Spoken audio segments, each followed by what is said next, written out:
할렐루야. 어제 행복하게 잘 보내셨어요? 네, 오늘도 행복한 하루 되셨으면 좋겠습니다. 그 옆에 계신 분들과 한번 인사할까요? 믿음으로 삽시다. 네, 믿음으로 삽시다. 기독교는 믿음의 종교입니다. 툴리안 차비진 목사님이 쓴 은혜의 순간이라는 책을 보면 기독교의 핵심은 예수를 위해 무언가를 하라는 게 아니라 예수님이 우리를 위해 모든 것을 이루셨다는 것을 믿는 것이다 라고 표현했어요. 그게 무슨 말이냐 하면 기독교는 하라보다 중요한 게 뭐예요? 믿는 거라고 얘기를 하는 거죠. 생각해 보십시오. 우리의 신앙은 믿는다는 고백으로 출발을 합니다. 이게 참 놀라운 건데 우린 예배 때마다 믿음을 고백하거든요. 전능하사 천지를 만드신 하나님 아버지를 내가 믿사오며 그 외아들 우리 주 예수 그리스도를 믿사오며 성령을 믿사오며 거룩한 공회와 성도가 서로 교통하는 것과 죄를 사하여 주시는 것과 몸이 다시 사는 것과 영원히 사는 것을 믿사옵나이다. 그리고 아멘 하거든요. 여러분, 우리의 신앙 고백은 믿음으로 출발해서 믿음으로 마치고 있는 거죠. 우리는 믿음으로 구원받았고 행위가 아니라는 것을 여러분은 누구보다 잘 알고 계실 거예요. 결국 기독교 신앙은 믿음 위에 기초해서 믿음의 집을 짓고 믿음의 삶을 살아가는 것이 우리의 신앙의 핵심이라고 말을 할 수 있습니다. 그래서 믿음이 없으면 우리는 아무것도 할 수가 없는 거예요. 사람들마다 살아가는 방식이 다들 다르잖아요. 이게 이제 다른 말이 아니라 삶의 방식이 다르다는 말은 믿음이 다르다는 말을 우리에게 얘기하고 있는 겁니다. 자녀들을 훌륭하게 키운 사람은 자녀를 믿고 의지하고 돈을 좋아하는 사람은 돈 믿고 의지하고 나이가 들었어도 건강관리 잘한 사람들은 건강을 믿고 사는 거죠. 하나님 믿는 사람은 그 성도는 어떻게 사는 존재냐 이렇게 물어보시면 자식이 훌륭해도 돈이 많아도 건강해도 우리는 믿음으로 사는 사람이 성도라고 얘기를 하는 거예요. 한번 따라합시다. 성도는 믿음으로 산다. D.L. 무디가 그랬습니다. 그대 자신을 믿어보라. 실망할 때가 있을 거다. 친구를 믿어봐라. 언젠가 그들은 죽고 그렇지 않으면 그대와 헤어지게 될 거다. 그대의 명성을 믿어봐라. 언젠가 회방하는 혀가 그것을 뒤집어 엎을 것이다. 그리스도를 믿으라. 그대는 현세와 내세에 후회함이 없을 거다. 이렇게 얘기를 해요. 무슨 말입니까? 내가 믿었던 돈도 사라질 날이 있다는 거예요. 사람도 떠날 날이 있다는 거고요. 여러분, 세상의 모든 건 다 변합니다. 풀은 마르고 꽃도 시듭니다. 근데 우리가 믿는 우리 구주 예수님은 영원하신 하나님이신 줄 믿습니다. 그러니까 끊임없이 묻고 있는 거예요. 진짜 믿음이 뭐냐는 겁니다. 믿음이 있냐는 거예요. 썩어질 거, 없어질 거, 사라질 거 붙들고 살고 있지 않아? 너 속에 진짜 믿음이 있어? 라고 묻는 거죠. 썩지 않는 거, 사라지지 않는 거, 영원한 거 믿기로 맘먹는 믿음의 결단이 우리 속에 일어나기를 원하고 있는 거예요. A.W. 토저가 어떤 신을 믿느냐에 따라 종교의 수준이 결정된다 그랬고, 기독교 안에서도 어떤 믿음을 가지느냐에 따라 그 사람의 인생이 결정된다. 이게 굉장히 중요한 말인데, 믿음이 중요하다는 걸 얘기하고 있는 거예요. 믿음 안에 권세가 있고 믿음 안에 능력이 있는 거죠. 그래서 어떤 믿음을 갖느냐에 따라 우리의 삶은 다 달라질 수가 있다는 겁니다. 다윗을 생각해 보세요. 목동이 왕이 되거든요. 여러분, 이런 요즘 시대에 이런 점프가 없습니다. 아무리 공부 열심히 해도 한계선이란 게 있거든요. 근데 우리의 신앙의 선배였던 다윗은요, 믿음으로 살았더니만 목동이 왕이 되는 점프를 경험하게 되는 거죠. 그가 어떤 사람이었냐 성경이 평가하냐 하면 사도행전 13장 22절 말씀에 이새의 아들 다윗을 내가 만나니 이렇게 표현해요.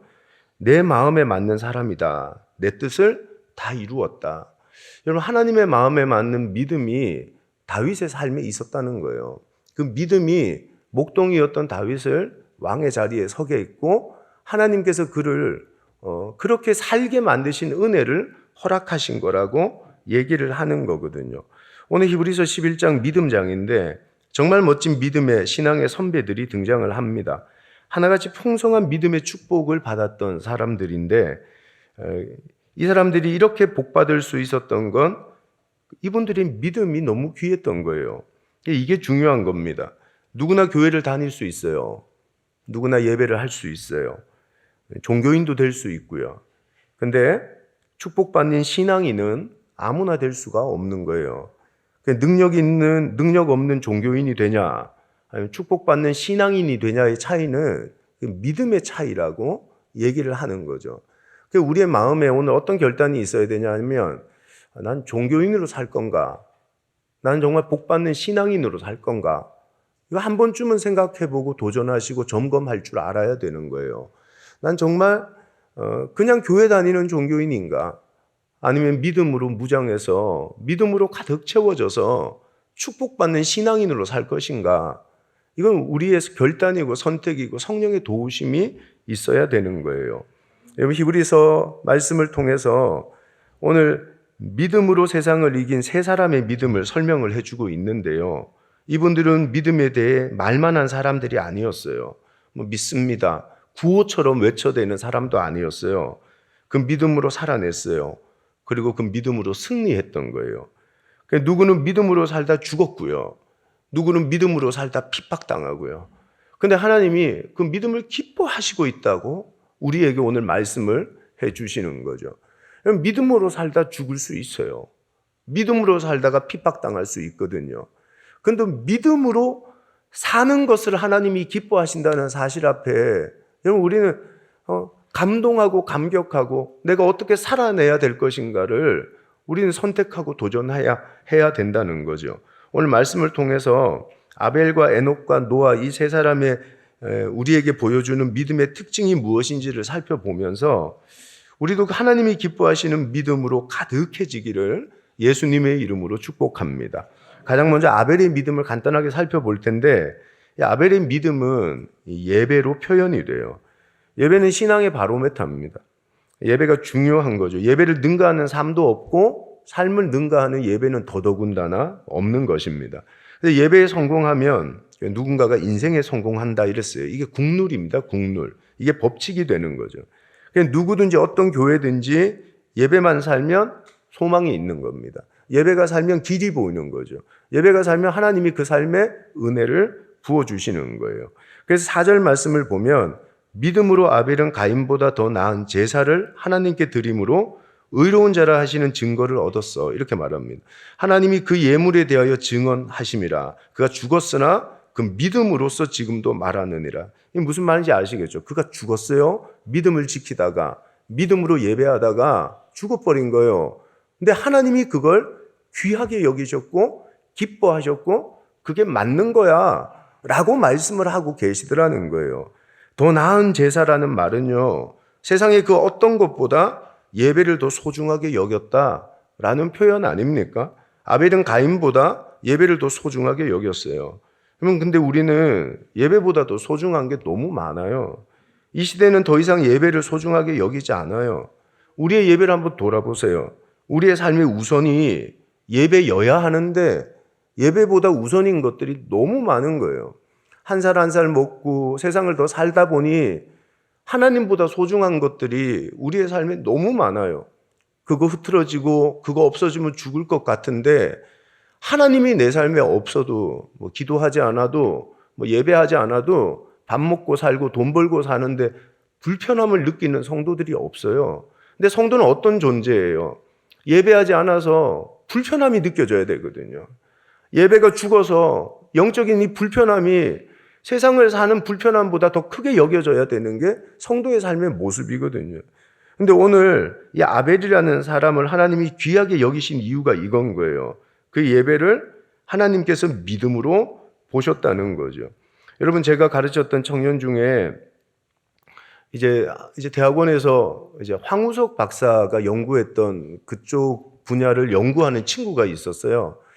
그래서 이제 국비로 일본 유학을 가게 되는데 연구소에 있는 2명의 대학원생들 중에 1명을 일본 유학을 보내준다고 말을 했다는 거예요. 그래서 이 친구가 그러면 교수님 거의 빠가 되거든요. 교수님 오라 그러면 가야 되고 가라 그러면 가야 되고 그런 건데 이 친구가 이제 주일날 교수님이 매일 전화를 하는 거예요. 너 기독교인인 거 아는데 연구소에 나와서 일요일에 좀 도와줄 수 없겠냐라고 얘기를 하는 거죠. 한두 번은 핑계를 대고 안 갔어요. 예배를 드린다는 이유로. 핑계를 댔죠. 근데 이제 안 되겠다 싶은 마음에 이 친구가 교수님한테 찾아가서 얘기를 하는 거예요. 교수님, 저는 예배를 드리고 싶어요. 예배를 안 드리면 안 돼요. 그리고 결단을 하고 예배를 선택하고 교수님에게 일요일은 연구실에 못 간다고 얘기를 한 거예요. 참 재미있는데 일본 유학을 누가 갔겠어요? 둘 중에 한 명은 매일 일요일마다 가서 교수님 도와주고 교수님과 함께하고 연구를 했어요. 일요일에 안 간 이 친구가 결국 일본 유학을 가게 됐는데 저는 그 형제의 이렇게 삶의 모습들을 이렇게 보면서 되게 도전을 많이 받았어요. 여러분, 제가 만약에 그 형제였다면 강단에서 설교하는 목사가 아니라 삶 속에서 정말 맞닥뜨린 예배의 삶과 그렇지 않은 내 삶이 무엇을 선택할 것인가 저도 잘 모르겠는 거예요. 내가 그 친구였다면 난 저렇게 선택할 수 있었을까? 오늘 우리의 삶에도 하나님 앞에 드리는 예배가 정말 소중하고 하나님이 이 예배를 믿음으로 보고 계신다는 사실을 안다면 여러분 정말 세상의 그 어떤 소중한 것보다 예배를 소중하게 여기고 하나님을 소중하게 여길 수 있는 여러분 영적인 은혜가 우리 속에 일어나야 되는 거예요. 아멘이십니까? 여러분 코로나 시기에 죽어버린 게 한국교회 예배거든요. 국민일보 헤드라인에 종교란 헤드라인에 그런 글이 실렸었어요. 한국 전쟁 때도 꺾이지 않았던 한국교회 예배. 2023년 한국교회 성도들의 레저에 패배하다. 이런 제목으로 글이 실린 거예요. 여러분, 전쟁 때도 꺾이지 않았던 예배가 우리의 레저에, 캠핑에, 우리의 그 즐거움에 예배가 꺾여버린 시대를 오늘의 성도들이 살고 있더라는 거죠. 여러분, 이제 다시 회복해야 되는 거예요. 다시 하나님을 향한 예배가, 하나님이 우리를 향해 그 예배를 믿음으로 보신다고 하는데 그 예배가 회복될 때 하나님의 기쁨이 될 수가 있는 거예요. 예전에 섬기던 교회에 이제 보양식을 전문으로 하는 식당을 운영하는 집사님이 계셨어요. 근데 이제 여름 복날이 이제 주일인 거죠. 참 재밌는 글 하나를 붙여놓고 문을 닫았는데 우리 가게는 오늘 하나님을 예배합니다. 이게 딱 적어놨어요. 여러분, 이 가게 망했어요. 예배 드린다고 성공하는 거 아니에요. 아벨처럼 죽을 수 있어요. 이 가게 망했어요. 이 가게 장사 안 돼가지고 문 닫았어요, 여러분. 근데 저는 오늘 이 말씀이 너무 귀한 거예요. 그가 죽었으나 그 믿음으로써 지금도 말하느니라. 세상은 몰라줄 수 있어요. 세상 안 알아줘도 돼요. 근데 내가 믿는 하나님은 살아계세요. 그가 알아주고 그가 그걸 기뻐하시면 하나님은 그의 인생에 반드시 믿음의 결과를 보이시는 하나님이신 거예요. 아멘이십니까? 그래서 여러분 하나님 보고 하시는 거예요. 하나님 보고. 우리가 어차피 신앙생활 사람 보고 하는 거 아니고 하나님 보고 하는 건데 하나님이 그거 기뻐하시고 하나님이 지금도 거기에 대해서 자랑하고 계신데요. 여러분 우리 속에 하나님이 자랑할 수 있는 예배가 하나님이 자랑할 수 있는 예배자가 우리 속에 일어날 수 있기를 주님의 이름으로 축원합니다. L.W. 토저가 하나님은 봉사자 이전에 예배자를 찾으십니다. 그러므로 그리스도인들의 모든 실패의 요인은 예배의 영광이 경험하지 못한 데서 기인합니다. 제가 우리 내수동교회 어제 새벽 설교 하려고 처음에 차를 몰고 첫 발을 딱 내디뎠을 때 저를 이렇게 안내해 준 주차위원이 우리 집사님이신가요? 예? 목사님이세요. 목사님이신데 목사님이 어떻게 저 집사님 같이 생겼죠? 목사님이신데 저는 너무 깜짝 놀란 거예요. 그렇게 새벽같이 나와서 주차 봉사를 하던 저 목사님이 제일 앞자리에 앉아서 예배를 드리는 거예요. 목사님 시키신 건가요? 너무 놀란 거예요. 그렇지. 교회는 일하는 곳이 아니지. 여러분, 교회는 일하는 데가 아니에요. 교회는 재정부에 가서 돈 세는 데도 아니고, 교회는 식당에 가서 밥 짓는 데도 아니고, 교회는 안내하는 데가 아니에요. 교회는 예배로부터 받은 은혜로 재정부에 가서 돈도 세고 사역도 하시고 식당에 가서 밥도 짓는 건데, 이 은혜를 놓쳐버리면, 이 영광의 은혜를 놓쳐버리면 싸움이 일어난다고요. 은혜가 덮여야 그 봉사가 빛나고 아름다워지는 거거든요. 근데 여러분, 병든교회는 예배가 죽고 봉사가 살아요. 그럼 뒤에서 큰 소리 일어나는 거예요. 근데 건강한 교회는 어떤 교회예요? 여러분, 예배도 살고 봉사도 사는 거예요. 아멘이세요? 우선이 중요한 거예요. 예배가 살아야 모든 게 사는 은혜가 우리 속에 부어지게 되는 거죠. 여러분, 이스라엘 역사를 보면 모든 운명은 예배와 직결됩니다. 예배와. 이스라엘 역사의 흥망성쇠가 예배를 통해 결정되게 되는 거거든요. 예배가 무너지면 여지없이 나라가 망했어요. 인생이 망가졌어요. 르호보암 한번 생각해 보세요. 여러분, 그 큰 나라, 아버지가 땅덩어리 정말 크게 물려줬잖아요. 근데 산당 짓고 우상 섬겼어요. 그 나라가 남북으로 두 동가리가 나는 거예요. 우리나라 상황하고 너무 똑같은 거 아닙니까? 그 누군가가 이 나라의 통일을 위해서 무엇을 할 것인가를 고민한대요. 성경을 읽어보면 예배하라고 도전하는 거예요. 하나님을 예배할 때 이 나라가 하나 되고 이 나라가 주 안에서 정상의 길을 걸어갈 수 있는 게 이 나라의 모습인데, 여러분, 다른 거 힘쓰지 말고 한국교회가 예배를 온전히 회복하고, 할렐루야, 예배를 살리려고 발버둥치며 온전한 예배, 하나님이 기뻐하시는 믿음의 예배를 드리면 하나님은 다시 우리를 하나로 합치실 수 있는 능력이 있는 하나님이신 거예요. 사랑하는 여러분, 사울은 망령된 예배를 드렸다 그랬어요. 사울의 예배를 보고 하나님 진노하거든요. 참 재밌는 게 인생이 무너집니다. 구약 성경에 나오는 최초의 자살자가 사울이에요, 여러분. 가장 먼저 자기 목숨을 자기가 끊습니다. 여러분, 왕권을 가졌어요. 못 누리는 게 없는 사람인데 죽어버린 거예요. 그냥 칼로 자기가 팍 해서 죽어버린 거예요. 왜요? 예배가 망령됐거든요. 예배가 무너졌거든요. 인생이 망하는 거예요. 인생이 무너지게 되더라는 거죠. 그럼 우리 어떻게 예배해야 될까요? 첫 번째 한번은 따라합시다. 중심이 담긴 예배.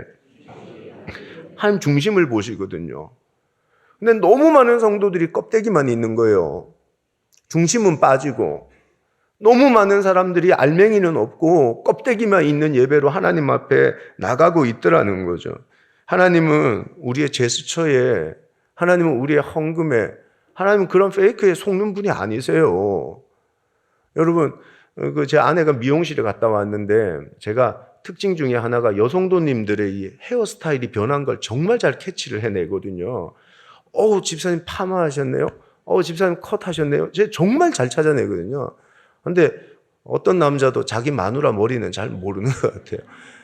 집사님이 미용실에 갔다 왔는데 여보 예뻐요? 이러는 거예요. 그때 뭔가 잘못된 걸 탁 감지를 한 거예요. 얘기를 해줬었어야 됐는데 그래서 제가 보지도 않고 너무 놀란 마음에 예뻐요 이렇게 얘기를 했죠. 근데 제 아내가 그래요. 당신 왜 말에 중심이 없어요? 말에 왜 영혼은 어디 간 거예요 도대체?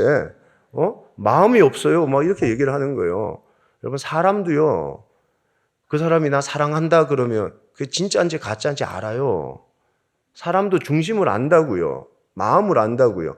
심지어 내 집에서 키우는 강아지도요, 내 집에서 나를 제일 좋아하는 사람이 누군지를 알아요. 맞잖아요. 근데 여러분, 하나님이 모르겠어요? 우리 하나님이 그게 껍데기인지 그게 알맹인지 그건 모르시겠어요, 여러분? 하나님 너무 우습게 여기시는 거 아니에요? 우리 하나님은요, 우리의 중심을 보신다 그랬어요. 우리의 마음을 보신다 그랬어요. 우리의 믿음을 보신다 그랬어요. 근데 꼭 누구한테 질질 끌려온 도살장에 끌려가는 예수님 같이 말이에요. 어린 양처럼 말이에요. 끌려와가지고 앉아있는, 여러분, 그런 예배, 껍데기밖에 없는 예배를 누가 기뻐하냐는 거예요. 누가 좋아하냐는 거예요. 사랑하는 여러분, 창세기 4장에 재밌는 말이 나와요. 아벨과 가인의 예배가, 아벨의 예배가 더 나은 예배였다 그러면서 뭐라 그래요? 여기 오늘 4절 말씀에 보면 이런 표현을 하는 거예요. 하나님이 그 예물에 대하여 증언하십니다. 가인과 아벨의 예배의 차이는 그의 예물의 차이였다고 얘기를 하는 거죠. 그래서 옛날 설교자들은 피가 있는 예배와 피가 없는 예배로 이렇게 나누어서 설교를 했어요. 근데 창세기 4장을 아무리 읽어봐도 피가 있는 예배, 피가 없는 예배에 대한 설명을 하지는 않아요. 근데 참 재미있는 표현이 창세기 4장 4절 5절에 이렇게 나와요. 가인은 그의 그 곡식 중에 하나를 그냥 드렸고 아벨은 양의 첫 번째 새끼를 드렸어. 이렇게 표현해요. 여러분 이게 저는 힌트라고 보거든요. 피가 있는 예배와 피가 없는 예배의 차이가 아니라 첫 번째 새끼와 그 기름의 소중함을 알았던 아벨은 구별해서 떼놨던 거예요. 그걸 하나님 앞에 드리려고. 근데 여러분 어느 날 제가 점심에 집에 가서 밥을 먹는데 밥에서 이렇게 고소한 향기로운 냄새가 나는 거예요. 야, 여보 오늘 밥이 너무 맛있다 내가. 그 밥을 한 2숟가락에 퍼먹으니까 집사람이 싹 웃으면서 하는 말이 햅쌀이야 이러는 거예요. 여러분 햅쌀은요 향이 달라요. 고소함이 달라요. 근데 이 가인은요 아무 생각 없이 그 맛있는 햅쌀을 지가 다 먹어버린 거예요. 그리고 그냥 옆에 있는 아무거나 곡식 남아도 오는 거 있죠. 그거 그냥 잡아가지고 그냥 드리라 그러니까 드린 거예요. 여러분 마음의 차이고 중심의 차이 아니에요?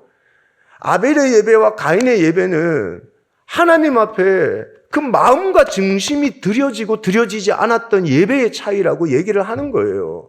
오늘 우리 속에 어떤 예배가 하나님 앞에 드려지고 있다고 생각하세요? 마음이 있어요? 중심이 있어요?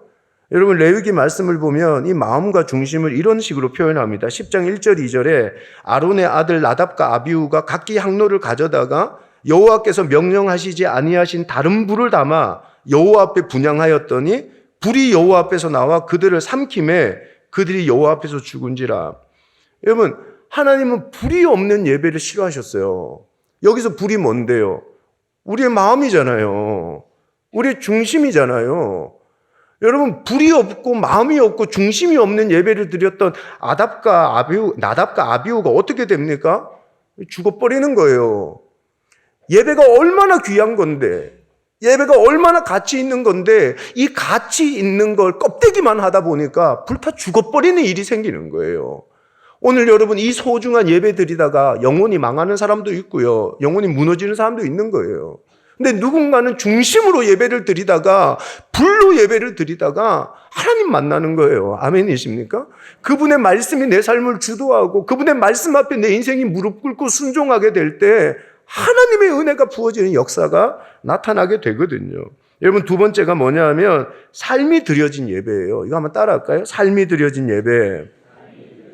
창세기 4장 4절 5절을 보면 아벨은 자기도 양과 첫 새끼와 그 기름을 드렸더니 여호와께서, 따라할게요, 아벨과 그의 제물은 받으셨으나 가인과 그의 제물은 받지 아니하신지라. 여러분 오늘 성경이 제물보다 중요한 게 제물 드린 사람이라고 표현하고 있는 거예요. 제물을 기뻐하신 게 너 얼마 줬어? 10만 원, 100만 원, 1000만 원? 너 얼마 헌금했어가 아니라 아벨이 소중했던 거예요. 아벨과 그의 제물, 가인과 그의 제물. 하나님이 받지 않은 건 가인이 드렸던 예물이 아니라 먼저 뭐 안 받으신 거예요? 가인을 안 받은 거예요. 가인을. 하나님이 받으신 것, 아벨의 제물을 받으신 거 맞아요. 근데 먼저 뭘 받으신 거예요? 아벨을 받으신 거예요. 여러분 하나님은 돈에 관심이 있는 게 아니라 그거 드리는 우리한테 관심이 있는 거예요. 내가 어떤 삶을 살았냐, 내가 하나님을 정말 삶 속에서 예배하며 그 하나님을 높이며 그 하나님의 영광을 위해 살다가 이 예배당에 와서 하나님 앞에 예배하며 예배자로 세워지는 인생인가를 하나님 보고 계신 거예요. 하나님 내가 목사이기를 바라지 않고요, 목사로 살다가 목사로 예배드리기를 원하시는 거예요. 내가 장로인가 아닌가, 권사인가 아닌가에 관심이 있는 게 아니라 내가 장로로 살다가 권사님으로 살다가 집사님으로 장로님으로 그래 사시다가 그 직분을 가지고 이 자리에서 예배하는 예배자가 되기를 원하시는 거예요. 그러니까 오늘의 우리의 삶에 이 공의 예배가 살아야 여러분, 우리의 삶의 예배도 사는 건데 삶의 예배에서 멋진 예배자들 되시기를 주님의 이름으로 축복합니다. 근데 요 상관관계 속에 위선이 있거든요. 요 상관관계 속에 거짓이 있는 거거든요. 근데 이 속에서 하나님이 우리를 기뻐하는 예배냐 아니냐가 판가름 나게 되더라는 거예요. 여러분, 또 두 번째는 에녹의 믿음에 대해서 살펴볼 건데, 이 에녹의 믿음은 동행으로 나타나거든요. 에녹은 동행하는 신앙이 얼마나 귀한지를 우리에게 가르쳐 주고 있어요. 5절 말씀 보면 믿음으로 에녹은 죽음을 보지 않고 옮겨졌으니 하나님이 그를 옮기심으로 다시 보이지 아니하였느니라. 그는 옮겨지기 전에 하나님을 기쁘시게 하는 자라는 증거를 받았느니라. 에녹이 하나님 앞에 얼마나 큰 기쁨이 됐는지 몰라요. 그래서 하나님이 에녹만큼은 죽음 보지 않고 나와 동행하다가 하나님 나라로 데려갈게, 내 나라로 데려갈게, 그렇게 연애하는 마음으로 에녹을 하나님 나라로 초청했던 것 같아요. 에녹의 삶에서 가장 차별화된 특징 중에 하나는 바로 동행이었어요. 여러분, 이 창세기 5장 22절 말씀이 그가 옮겨지기 전에 하나님을 기쁘시게 하는 자라 하는 증거, 여기에 대한 표현이거든요. 창세기 5장 22절 읽어드릴게요. 무두셀라를 낳은 후 300년을 하나님과 동행하며 자녀들을 낳았다, 이 표현을 해요. 에녹은요, 영적으로 어두웠던 그 시절에 300년 동안 하나님과 동행했어요. 하나님은 우리와의 동행을 얼마나 기뻐하셨는지, 에녹과의 동행을 얼마나 소중하게 여겼는지 그 동행을 곧 믿음이라고 여겼고 믿음의 증거라고 보셨다는 거예요. 근데 이 5장 22절에 나오는 동행이라는 단어의 뜻이 재밌는 거예요. 여러분, 동행이 그냥 단순히 두 사람이 길을 같이 걸어가는 게 아니라 이 번역을 정말 잘해놓은 성경이 쉬운 번역인데, 이 쉬운 성경에 이렇게 번역해놓고 있어요. 따라할게요. 하나님과 깊은 관계를 누리며 지냈다. 이거 정말 멋진 번역인 거예요, 여러분. 여기에서 말하는 동행은 단순히 두 사람이 길을 같이 가는 게 아니고 에녹과 하나님의 깊은 관계성을 우리에게 보여주고 의미하고 있는 거죠. 동행은 하나님과의 교제예요. 인격적인 교제고 인격적인 관계성을 의미하고 있는 거예요. 요즘 어떠세요? 그분과 교제하고 계세요? 그분과 그 친밀한 교제 속에 상황을 뛰어넘고 상황을 덮어버릴 만한 동행의 은혜를 경험하시는 거예요? 이게 신앙의 진수인데 그냥 신앙하면서 교회를 다니는 거 아니에요? 동행의 기쁨을 잃어버리고 이 동행한다는 것에 놀라운 은혜들을 모른 채 오늘을 살아가고 있다면 그것만큼 불행한 신앙생활은 이 세상에 없다고 생각해요. 찬양의 가사에 주가 나와 동행을 하면서 나를 친구 삼으셨네. 우리 서로 받은 그 기쁨을 알 사람이 없도다 그랬거든요. 여러분, 이건 세상이 줄 수 있는 기쁨이 아니라는 거예요. 견줄 수 있는 기쁨이 아니라는 거예요. 세상의 상황을, 고난을 덮어버릴 만한 기쁨의 은혜가 있다고, 이 동행 속에 존재하는 거라고 우리에게 도전을 하는 거죠. 근데 오늘날 그리스도인들의 삶을 보면 그렇지 못한 경우가 너무 많은 거예요. 여러분, 그냥 상황에 치이고 환경에 치여서 동행의 즐거움과 기쁨을 잃어버린 채 오늘을 헉헉대면서 살아가는 사람들이 너무 많이 있더라는 거죠. 사랑하는 여러분, 저한테는 30개월 된 딸이 있다 그랬어요. 이제 이 아이가 막 이제 언어 폭발기입니다. 막 말을 막 감당 못할 정도로 막 해요, 그냥. 그리고 막 이제는 같이 산책을 나가거나 이제 길을 같이 걸으면 제 손을 탁 뿌리쳐요. 지가 가고 싶은 게 있는 거예요. 지가 보고 싶은 게 있는 거예요. 관심 있는 게 있는 거예요. 그럼 아빠가 가자는 대로 안 가요, 얘가. 이제 손을 탁 뿌리치고 내가 끌고 가면 아빠하고 안 가? 막 이래요. 너무 예뻐요. 아빠하고 같이 가면 불편하죠. 지도 지가 보고 싶은 게 있는데, 지도 지가 하고 싶은 게 있는데, 아빠하고 같이 가면 보고 싶은 거 못 보잖아요. 하고 싶은 거 못 하잖아요. 자기 마음대로 못 가잖아요. 불편하잖아요. 근데 그거 아세요? 아빠하고 같이 가면 오토바이가 오면 아빠가 끌어안고 보호해줘요. 차가 오면 아빠가 끌어안고 달려요. 자전거가 오면 두 팔을 이렇게 벌리고 막 멋진 척 하면서 안 돼 막 이러면서 내가 막아준단 말이에요. 동행의 은혜가 뭔지 아세요? 내 마음대로 안 가는 게 그거 참 불편하다. 왜 하나님 마음대로 하지? 왜 나 이리로 가고 싶은데 못 가게 하지? 여러분, 이런 원망이 아니라 같이 가서 그분이 날 도우신 게 얼마나 많은지를 묵상해 보시라는 거예요. 같이 가서. 고로 동행이 어려운 건 뭐예요? 아직까지도 내가 주인된 삶을 살고 있는 거예요. 내가 왜 끌려가야 돼요, 하나님한테? 하나님, 나 따라와요. 내가 내 인생의 주인이고 내가 내 인생의 왕이라는 거예요. 내가 내 인생의 리더라는 거예요. 결국 동행의 핵심은 뭡니까? 내 인생의 리더십을 누가 가지고 있다는 고백인 거예요. 하나님 그분이 내 인생의 주인이고 내 인생의 리더라고 고백하는 것이 동행하는 삶의 모습이더라는 거예요. 동행하는 삶의 모습. 이 30개월 된 딸아이가 요즘 정말 또 더럽고 재밌는 행동을 하는데 자꾸 콧구멍을 파요. 참 더러워가지고. 아들내미들은 이래도 참았거든요. 제가 아들은 이럴 수 있다 이랬어요. 제가. 근데 제가 이 딸은 이러면 안 된다 생각했어요. 딸만큼은 근데 자꾸 코딱지를 이렇게 파는 거예요. 이렇게 파요. 그래서 파지 마라. 네 오빠들 20살 차이 나는 네 오빠들이 그렇게 살았는데 너마저 그렇게 살면 난 소망이 없다. 파지 마라. 하루는 보란듯이 또 파는 거예요. 이렇게. 파더니만 파지 마라는 아빠를 탁 보고는 먹어요. 그래서 소리를 막 질렀어요. 와, 왜 먹니 그걸? 야, 요 콩알 만한 게 뭐라 그런지 아세요? 요거 내 거야 이래요. 내 건데 내 마음대로 하겠다는 거예요. 여러분, 이거 웃기죠? 근데 이 우스운 짓을 누가 하고 있는 줄 아세요? 내 인생 내 거예요. 그 시간도 내 거고요. 그 물질도 내 거고요. 이 집도 이 가정도 내 거예요. 절대 하나님과 동행 못해요. 하나님과 동행할 수 있는 놀라운 고백은 하나님이 내 인생의 주인이에요. 이거예요, 이거. 하나님이 내 삶의 리더예요. 내 인생의 왕이세요. 이게 고백될 때 내 마음대로 안 살아도 평안이 있는 거예요. 아멘이십니까? 찬송가의 가사에 주 날개민 내가 편안히 지내 밤 깊고 비바람 불어쳐도 아버지께서 날 지키시리니 거기서 편안히 쉬리로다. 주 날개미 평안하다. 여러분, 이게 동행의 능력이거든요. 하나님 날개 아래서 우리가 같이 동행할 때 어떤 은혜가 임하냐 하면 평안의 은혜가 임하는 거거든요. 평안의 은혜가. 이거 어디서 얻을 수 있었어요, 여러분? 아무리 돈 많이 벌고 성공한 삶을 살아도 여러분 평안하시든가요? 아니, 편안은 하겠죠.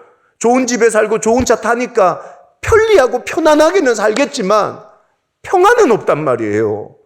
근데 그분과 동행하는 게 좀 불편한데 그분이 내 인생의 주인 되고 왕 되시고 나를 이끌어 가시는 리더가 될 때 내 삶에 이 평안의 은혜를 경험하는 역사가 일어나는 거예요. 이게 능력. 제 둘째 아들이 메르스가 왔을 때, 지금 코로나 시기에 메르스 얘기한다고 욕하지 마세요. 그때 얘가 초등학교 6학년이었는데 학교를 갔다 왔는데 아빠 좀 힘이 없다 그래요. 그래서 체온계로 열을 이렇게 쟀더니만 39도 40도가 오르내리는 거예요. 그래서 얘를 데리고 세브란스에 갔는데 세브란스에서 열이 많이 나니 메르스 검사를 해보자는 거죠. 그래서 메르스 검사를 했는데 메르스는 아니래요. 그래서 얘를 데리고 이제 입원을 시켰는데 열이 떨어지질 않는 거예요. 병원에서는 열이 나는 상황 속에서 그냥 약을 처방해서 열 떨어뜨리고 퇴원을 시키진 않고 열의 위험성이 있으니 계속해서 배양 검사를 통해 가지고 이 열이 왜 생기는지를 알아보자 그러더라고요. 막 숱하게 피를 뽑아가지고 배양 검사를 했는데 이게 원인이 나오질 않는 거예요. 그래서 마지막에 이제 패시트라는 걸 찍었는데 온 몸에 열덩어리가 있는 거예요. 그러더니 선생님이 저한테 그래요. 아드님이 혈액암일 수 있겠다 이러는 거예요. 그러면서 하는 말이 골수 검사를 하자는 거죠. 그래서 이제 골수 검사를 한다고 이제 검사실로 쭉 들어가는데 이제 마취를 시키고 수면 마취를 할 거 아니에요? 수면 마취를 해서 이렇게 엎드려 있는데 바늘 이만하더라고요, 진짜. 그 이만한 바늘을 갖다가 여기에 턱 찌르는데 걔 자고 있는데 바늘이 들어가니까 밖에서 집사람하고 봤거든요, 그걸. 얘가 이렇게 엎드려 있던 애가 갑자기 무릎을 꿇더니, 선생님 너무 아파요. 막 이러면서 비는 거예요. 너 깨어나고 난 다음에 너 생각나냐? 그래서 생각 하나도 안 난대요. 선생님 너무 아파요. 살려주세요, 살려주세요. 이러면서 막 비는 거예요. 그걸 이렇게 보다가, 못 보겠다 싶어요. 그래서 병원에서 나와서 차를 몰고 예배당에 갔어요. 예배당에 가서, 하나님, 아프면 나를 아프게 하지. 아니, 저 6학년짜리 저거 조망만한 거 저게 무슨 잘못이 있다고 쟤를 그래 아프게 합니까? 하나님 왜 그러시는 거예요? 그 막 사람이 급하니까 하나님 앞에 따지더라고요. 제가 막 안 그래도 제가 눈도 커서 따지면 무섭거든요. 애가 하나님 앞에 제가 잠 활짝 깨셨죠. 막 제가 막 따지는 거예요. 3시간을 막 따지면서 펑펑 우는데 하나님이 제 마음에 이런 말씀을 하시는 거예요. 보고 싶었다 그러는 거예요. 내가 너무 좀 놀라서 네? 나 너 보고 싶었다 이러는 거예요. 하나님 그게 무슨 말씀이세요? 너 이제 막 담임 목회 와서 교회 한번 부흥시켜 볼 거라고 이리 뛰어다니고 저리 뛰어다니고. 제가 알겠더라고요. 내 삶에 난 정말 하나님과 깊이 있는 교제를 잃어버린 지가 벌써 2년이 넘었구나. 하나님은 나를 통해서, 나라는 목회자를 통해서 그 원남교회가 부흥하고 말이에요. 몇 명이 좀 늘고 말이에요. 이런 걸 기대하신 게 1도 없었던 거예요. 하나님이 내게 요구하셨던 건 뭐냐 하니까 하나님은 나와 교제하고 나와 동행하기를 바라고 계셨던 거예요. 그날 오후부터 밤새도록, 진짜 밤이 새도록 하나님과 대화하고 잘못했다고 말씀드리고, 참 재미있는 게 그 다음날 오후에 언제 그랬냐는 듯이 진짜 열이 뚝 떨어진 거예요. 진짜 다 나 때문이네, 이게. 이게 다 내 잘못이네. 사랑하는 여러분, 우리의 삶의 모든 막힘과 문제가 어디서부터 출발할 수 있냐 하면 오늘 내 영적인 교제가 막혀 있는 것에서부터 출발할 수 있어요. 이거 돌아봐야 되는 거예요. 바쁘시죠? 먹고 사는 일에 시간이 없으시죠? 그래서 여러분 정말 나를 위해 아들까지 내어주신 그 아버지와의 교제를 잃어버린 채 내가 가고 싶은데 내가 보고 싶은 거 그렇게 살아가면서 내가 주인 된 삶을 살아가고 계시잖아요. 오늘 이 새벽에 한 번만 에녹처럼 내가 가고 싶은 데 있지만 내가 보고 싶은 것도 있지만 내 인생의 주인이신 그분과 동행하며 교제하며 내가 혹시 이 신앙의 진수라고 말하는 이 동행과 교제를 잃어버린 삶을 살고 있는 건 아닌가? 돌아봐야 된다는 거예요. 돌아봐야 된다는 거예요. 그래야 우리의 신앙이, 우리의 믿음이 하나님 기뻐하시는 믿음으로 세워질 수가 있다는 겁니다. 아멘이십니까? 우리 속에 다시 한번 이 동행의 은혜가 회복되고 동행의 신앙과 믿음이 회복되는 역사가 있기를 예수님의 이름으로 축원합니다. 마지막 3번째가 노아의 믿음인데 이 노아의 믿음은 증거하는 삶으로 나타나거든요. 7절 말씀을 보면 믿음으로 노아는 아직 보이지 않은 일에 경고하심을 받아 경외함으로 방주를 준비하여 그 집을 구원하였으니 이로 말미암아 세상을 정죄하고 믿음을 따르는 의의 상속자가 되었느니라. 이 무슨 말이냐면 노아는 아무도 듣지 않고 믿지 않는 상황 속에서 심판이 있다는 걸 끝까지 증거한 사람이었다는 거예요. 여러분 이게 전도거든요. 전도는 그런 믿음의 표현이고 믿음의 증거가 되는 거예요. 믿음을 말만 하지 말고 여러분의 믿음을 점검해 보세요. 내가 하나님 말씀 듣는 거 행복해하고 즐거워하고 예배 드리는 게 너무 좋은데 내가 이 하나님을 전하고 이 하나님을 증거하고 이 하나님을 자랑하는 삶이 노아의 믿음으로 표현되었다고 고백을 하고 있는 거잖아요. 여러분 결국 전도는 은사로 하는 게 아니에요. 뭐예요? 노아처럼 믿음으로 하는 게 전도라는 거예요. 믿음으로 하는 게.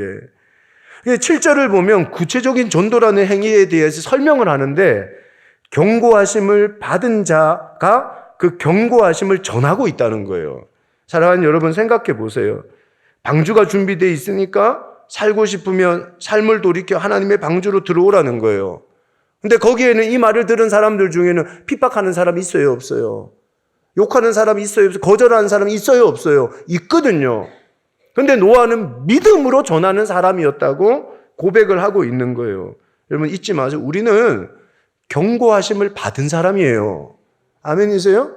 천국과 지옥이 있다는 걸 믿으시잖아요. 예수 있으면, 예수 믿으면 하나님 나라에, 우리는 영생의 나라의 백성이 되는 거고, 예수 없으면 우리는 영원한 지옥, 영원한 죽음, 영원한 심판 속에 거하는 거잖아요. 이게 경고잖아요. 여러분 보세요. 경고하심을 받은 우리가 이 심판을 전하지 않는다는 건 뭐예요? 노아 입장에서 믿음이 없는 거였다는 거예요. 믿음으로 산다는 것, 이 경고하심을 받은 자로서 경고를 증거하고 경고를 전하는 삶이 믿음의 삶이었다고 노아가 얘기하고 있는 거죠. 여러분, 경고하심을 받은 자들에게 정말 필요한 영적인 마음을 오늘 이 7절 말씀에서 우리에게 가르쳐줘요. 경고하심을 받은 자가 경고하심을 전할 때 우리가 가져야 되는 영적인 마음, 7절에 한번 보세요. 믿음으로 노아는 아직 보이지 않는 일에 대하여 경고하심을 받아 경외함으로 방주를 준비하여 그 집을 구원하였으니 이로 말미암아 세상을 정죄하고 믿음을 따르는 의의 상속자가 되었느니라. 여러분, 그 영적인 마음은 경외심이었다는 거예요. 하나님을 두려워하는 마음으로 하나님의 심판을 증거했던 거예요. 하나님을 두려워하는 마음으로 영원한 생명과 영원한 죽음이 있다는 걸 경고했다는 거예요. 여러분, 결국 전도는 누가 하는 거예요? 믿음이 있는 사람인데 어떤 믿음요? 하나님이 두렵다는 걸 아는 사람이 하는 거예요. 여러분, 은사로 하는 거 아니에요. 은사로 전도하지 뭐. 저 사람 전도 잘하니까. 아니요. 우린 다 믿음의, 하나님 안에서 믿음의 상속자인 줄 믿습니다. 그럼 우리는요, 그 믿음으로 증거하고 믿음으로 전하고 믿음으로 사는 사람이 돼야 되는데 어떤 마음요? 하나님이 두려움. 하나님의 말씀이 반드시 이루어진다는 그 경외와 두려운 마음으로 이 믿음의 삶을 살 것을 노아가 우리에게 도전하고 있는 거죠. 사랑하는 여러분, 우리가 하고 싶어서 하고 안 하고 싶어서 안 하는 게 전도가 아니에요. 내 감정, 내 뜻대로 하는 거, 그거 전도 아니에요. 경고하심을 받은 성도라면 경외심을 가지고 하나님 명령의 믿음으로 순종할 줄 아는 게 그게 전함이고 증거의 삶이라고 우리에게 도전을 하는 거예요. 제가 청년 사역 한 15년 했거든요. 마지막 청년 사역을 했던 제가 담임 목회 부임하기 전에 바로 전에 있었던 교회가 한성교회라는 교회 청년부를 담당을 했었는데 이 청년부는 58명밖에 없었어요. 근데 정말 이 마음 하나로 청년들과 함께 매일 전도를 했어요. 개봉역, 신도림역, 신림역, 영등포역, 주변에 대학이 없었거든요. 그러다 보니까 중요한 역을 중심으로 해서 매일마다 전도를 나갔어요. 칼부림도 있었어요. 개봉역에서는 어떤 젊은 애가 와서 칼을 막 휘둘러서 자매한테 너무 무서웠어요. 어떡하나? 이러다 사고 나면 어떡하지? 그만둘까? 별의별 생각을 다 했어요. 여러분, 근데 이게 쌓이다 보니까 이게 하나님의 기쁨이라는 걸 알았거든요, 제가. 이게 쌓이다 보니까 이제 놀라운 은혜가 생겼는데 어느 날부터 갑자기 한 주에 청년 세 가족이 120명, 130명씩 매주 오는 거예요, 이게. 그게 1년이, 여러분, 이게 노방전도에서 사람이 온다는 게 믿겨지세요? 그게 되나? 효율성이 있나? 이렇게 생각하는 사람 많거든요. 근데 그게 쌓이다 보니까 어느 날 세 가족이 오는데 청년 120명, 130명이 세 가족이 막 줄을 서가지고 막 뭘 적어요. 좀 뭐냐, 내가. 나도 놀래가지고. 세 가족이 왔다는 거예요. 와, 어떻게 저렇게 많이 오냐? 1년이 그렇게 세 가족이 딱 오고 나니까 58명이었던 청년부가 1200명이 되는데, 야, 이게 감당이 안 되는 거예요, 이게. 1000명이 넘어가니까 저는 이름을 못 외우겠는 거예요. 저 이름 외우는데 은사 있거든요. 이름을 못 외우겠어요, 제가. 야, 이거 하나님 큰일 났습니다. 애들 이름을 못 외우겠습니다, 내가. 근데 그렇게 기도할 정도로 제가 하나님 은혜 주시더라고요. 어떤 분들이 와서 탐방을 와서 하는 말이 뭐냐 하면 이게 효율성이 있냐는 거예요. 막 지하철역에 나가서 막 예수 믿으라 그러고 전화번호 막 받아와서 전화하고 이게 효율성이 있냐는 거예요. 제가 그때 했던 말이 뭐냐 하면 전도는 효율로 하는 게 아니에요. 고린도전서 1장 말씀에 하나님은 전도에 미련한 것으로 믿는 사람들을 구원하기를 기뻐하신다 그랬어요, 여러분. 무슨 효율성을 따져요? 하나님은 오늘도 우리가 어려운 일이고 하고 싶지 않은 그 일 앞에서 믿음으로 순종하며 미련하지만 그 일을 감당해 나갈 때 하나님은 그걸 기뻐하시는 믿음으로 보시겠다고 약속하시는 거예요. 여러분, 저는 우리 모두가 이 노아의 믿음을 본받는 은혜가 있기를 예수님의 이름으로 축원합니다. 우리 원남교회도 그랬어요. 우리 원남교회 목사님 잘 아시지만 만만치 않은 교회라고 어제도 말씀하시잖아요. 만만치 않은 교회 맞거든요. 처음 갔더니 청년 18명에 이렇게 모여서 예배를 드리고 있었어요. 근데 이 18명의 아이들이 정말 복음으로 충만해졌어요. 이 아이들이 막 불덩이가 되더니만 해화역에 막 전도를 나가기 시작하는데, 여러분 지금은 내수동교회 청년부에 비하면 따라갈 수 없지만 300명이 모여서 예배해요. 여러분, 하나님은요 미련한 방식이지만 그 미련한 방식을 기뻐하시겠다고 마음을 먹은 거예요.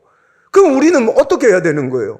효율성 따지지 않고 하나님이 기뻐하신다는 그 증거와 그 전함에 우리는 올인하고 사명을 붙들고 걸어갈 줄 아는 교회가 되어야 된다는 거죠. 오늘 이 말씀이 우리 모두에게 도전이 되어지기를 예수님의 이름으로 축복합니다. 저는 말씀을 정리할게요. 여러분 믿음이 있으세요? 직분 말고요. 믿습니다라는 말 말고요. 여러분의 생각 말고요. 오늘 말씀에 비추어서 아벨의 예배가 에녹의 동행이 노아의 증거가 그 믿음의 증명이었거든요. 나 믿습니다라고 말했던 그 믿습니다라는 고백의 증명이 예배였고 동행이었고 증거였다는 거예요. 오늘 여러분 이 세 가지가 내 믿음을 증명했으면 좋겠어요. 수많은 믿음의 선진들이 자신의 믿음을 하나님이 기뻐하시는 방법으로 증명해내거든요. 오늘 우리는 이 말씀을 통해서 믿음이 있습니다 말만 하는 사람이 아니라 믿음을 증명하며 할렐루야 믿음으로 승리해 나가시는 그런 하나님 백성들 되시기를 주님의 이름으로 축원합니다.